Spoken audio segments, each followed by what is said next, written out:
Աղջիկները ձգտում են հնարավորինս բաց գույնի մազեր ունենալ, հատկապես երբ գալիս է ամառը, բայց գիտենք, որ գունաբացումը վնասում է մազերը։ Սրանից հնարավոր է խուսափել։ Հնարավոր է խուսափել եւ մեր աղջիկները պետք է իմանան, եթե իրենց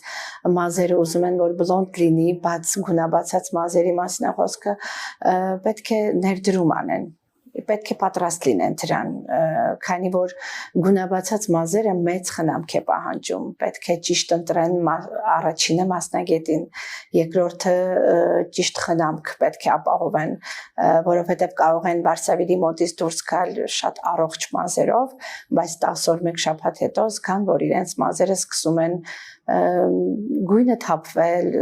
սկսվում են մազերը չորանալ, ծայրերը փշրվել, դրանք ոչ ճիշտ շամպուններից են, ոչ ճիշտ խնամքի միջոցներից են եւ ինչու ոչ ճիշտ ֆենելուց եւ խնամելուց